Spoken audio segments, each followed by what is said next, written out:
Oreno Sibou Flag Gato Domaru Tokerou Wou Siranai. Traducido y publicado por Renzo en registrosdeacasa.wordpress.com.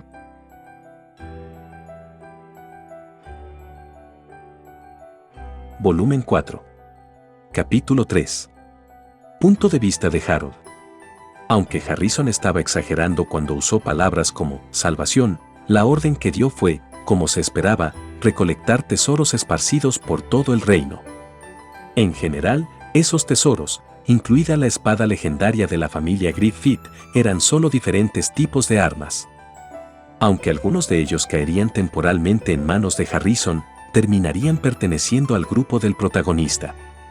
Quizás esto hizo sonar como si fueran a robarlos, pero no se pudo evitar ya que eran armas que se suponía que debían obtenerse en el juego. Por cierto, el escenario de esos tesoros era que eran armas legendarias hechas de materiales raspados del núcleo de una estrella, que era un cuerpo astral sólido y gigantesco. Pero esas armas nunca podrían volver a producirse porque, como tradición, el método de procesar un cuerpo astral sólido se había perdido en el tiempo. Sería poco llamarlos valiosos tesoros nacionales, no estaría mal llamarlos importantes bienes culturales internacionales. Entonces, el grupo del protagonista debió tener bastantes agallas para usar esos tesoros al contenido de sus corazones en la batalla. Pero bueno, incluso si los buscaran por eso, no lograría mucho, porque si no usaban esas armas y terminaban siendo derrotados en la batalla, todo el continente caería. Por lo tanto, al comparar el destino del mundo y el valor de esas armas como propiedades culturales, era bastante obvio en qué dirección se inclinaría la balanza. Sin embargo, en lugar de esto, era más importante que la historia del juego comenzara por fin. Harold tuvo que empezar a hacer su movimiento. La primera instrucción de Harrison fue dirigirse a la casa de Lainer. Las acciones que Harold podía tomar antes de ese tiempo eran limitadas. El día antes del inicio de su tarea, Harold estaba en cierto restaurante que contaba con el respaldo de la familia Hiffel. Este era el lugar que Harold iba a utilizar como punto de encuentro para intercambiar información con Elu. Aunque el exterior de la tienda tenía un aspecto decrépito, el interior estaba limpio y ordenado. Después de que Harold habló con uno de los trabajadores de la tienda y le dio una secuencia de números que le habían informado de antemano, lo llevaron a cierta habitación privada. Harold siguió esperando durante varios minutos, mientras recordaba algunos recuerdos de su vida anterior y pensaba en cómo esta barra tenía un sistema similar al de los isekais de su mundo.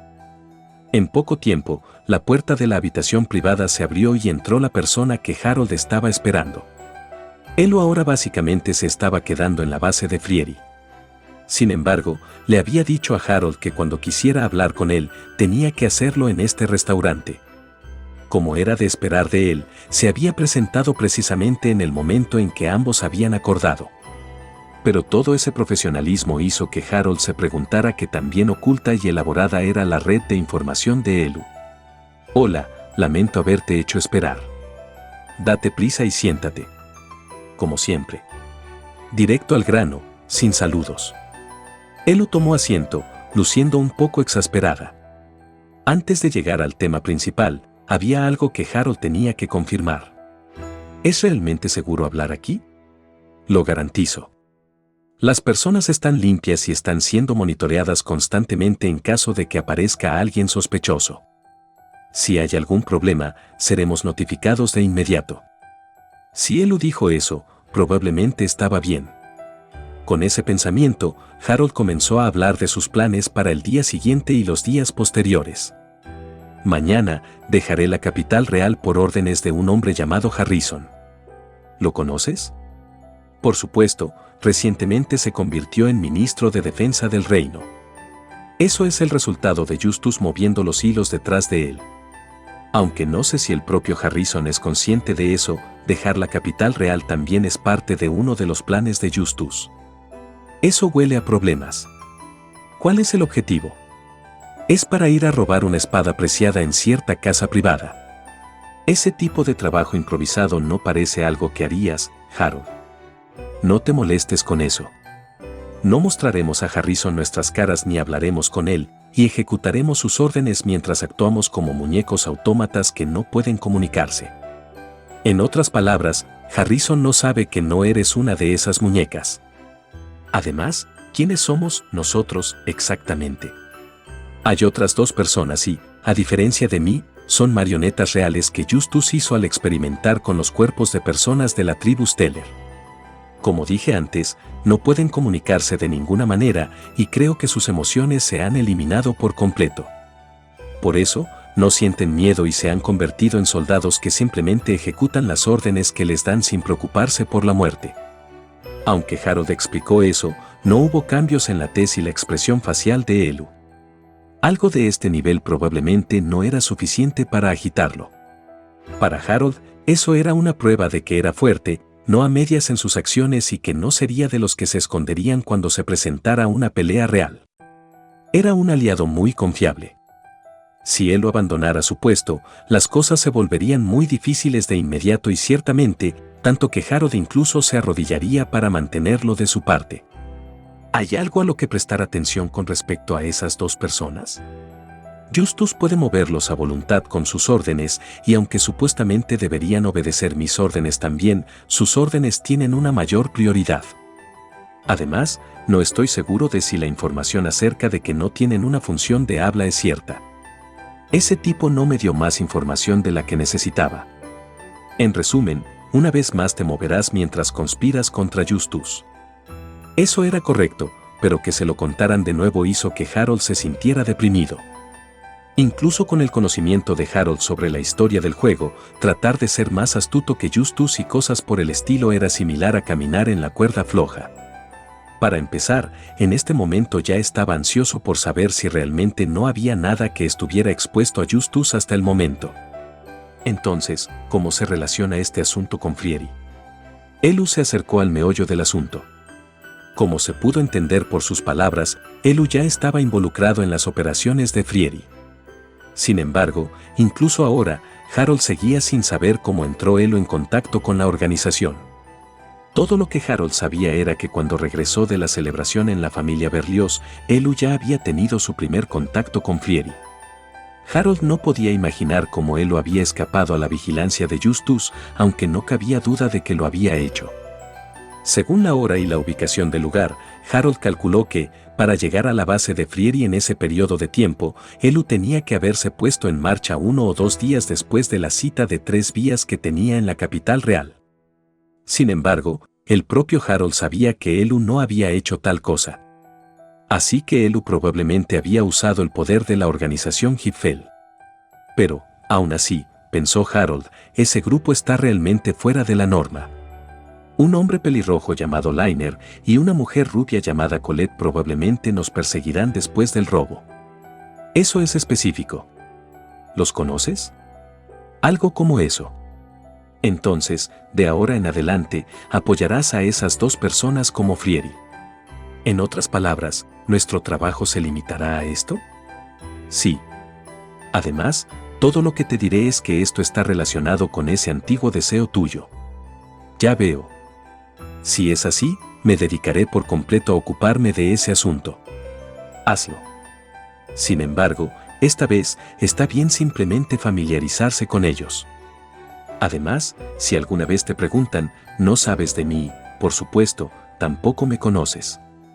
¿Entendido, bastardo? Todo esto para entrar en contacto con ellos, parece que una vez más tienes algunas circunstancias complicadas. ¿Puedo hacer palanca? No lo hagas. Entendido. Había algunos puntos misteriosos en la historia y Elu probablemente dudaba de muchas partes de ella, pero al final no insistió en el tema. Quizás pensó que, incluso si intentaba preguntar, no obtendría una respuesta de todos modos. Pero Harold estaba agradecido por esa respuesta, porque no era improbable que dejara escapar algo por accidente. Pero, en ese caso, vamos a oponernos a ti, ¿no es así? Está bien. Incluso si los apoyas, no pueden ser una amenaza para mí. Por supuesto, eso no era cierto, pero originalmente, Frieri no estuvo directamente involucrado durante la pelea entre Harold y Liner. Básicamente, el ayudante principal fue Elu, quien proporcionó la información adecuada cuando era necesario.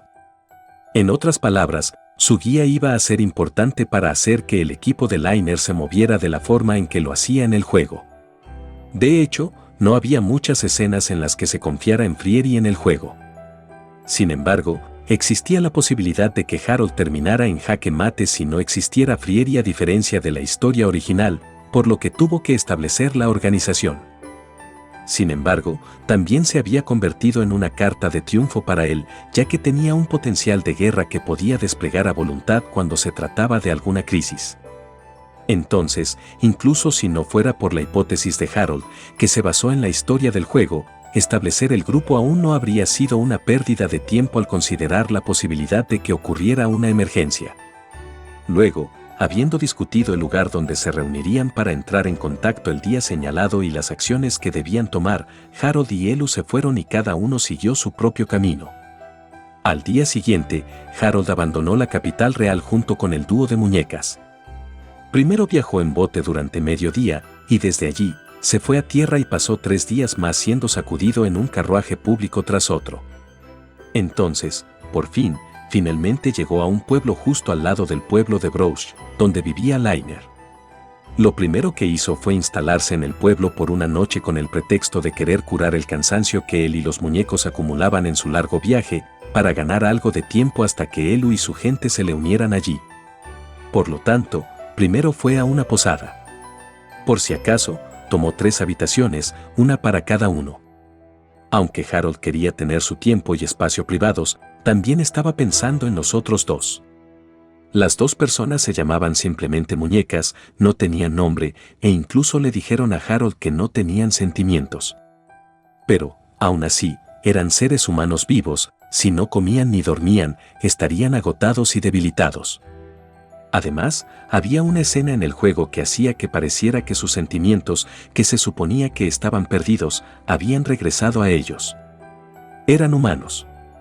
Incluso Justus, que los había creado él mismo, había dicho que sus emociones aparentemente perdidas solo estaban dormidas.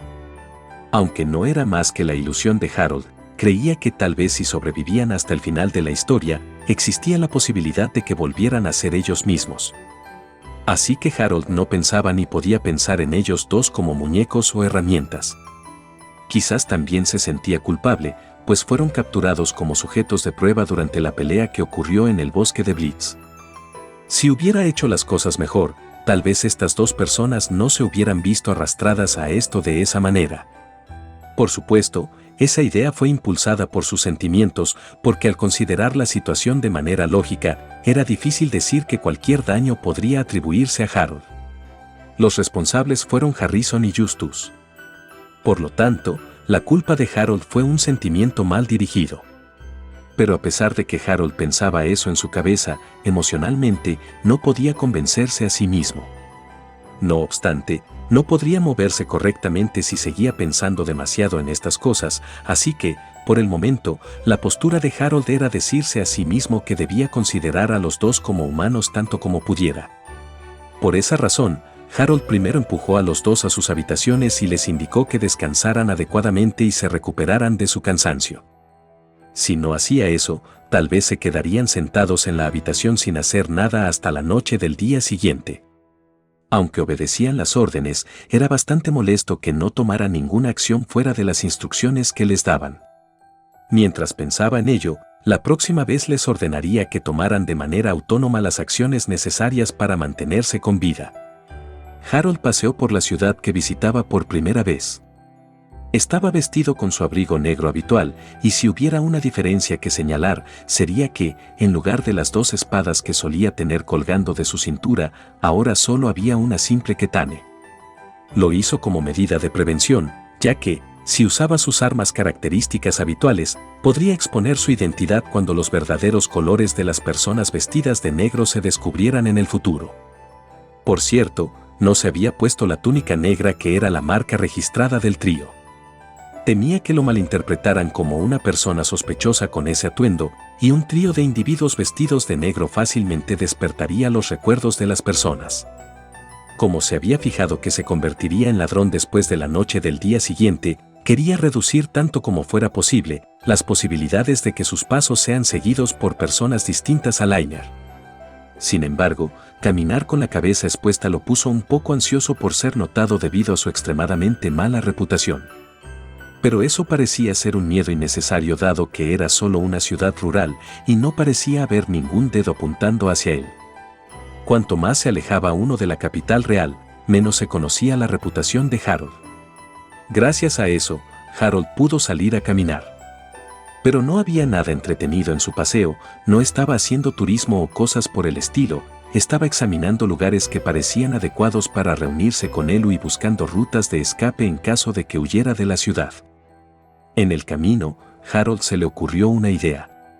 Iba a preguntarles a las dos personas de la tribu Steller sobre sus nombres reales, y si eso no era bueno, entonces les daría nombres. Eso sería más conveniente y crearía una sensación de afinidad entre ellos y Harold. Aunque habían perdido la capacidad de hablar, no habían perdido la inteligencia ni la capacidad de pensar. Entonces, a menos que se borren sus recuerdos, probablemente podrían comunicarse por escrito. Aunque primero se elogió a sí mismo por tener una idea tan buena, se sintió abatido por su cerebro unos segundos después de eso, ya que le había llevado varios días darse cuenta de algo tan simple. Si Elu o Justus estuvieran en su lugar, se les habría ocurrido la idea en el momento en que les presentaron a las dos personas de la tribu Steller. Cada vez que Harold pensaba en este tipo de cosas, se daba cuenta de las diferencias entre él y los demás y estaba a punto de desanimarse. Pero, aún así, creía que esta idea suya seguramente demostraría ser correcta.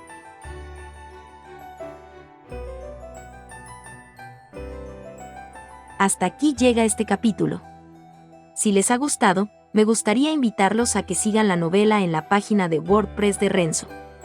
El enlace estará en la descripción del video y en el comentario fijado. Gracias por ver el video. Hasta el próximo capítulo.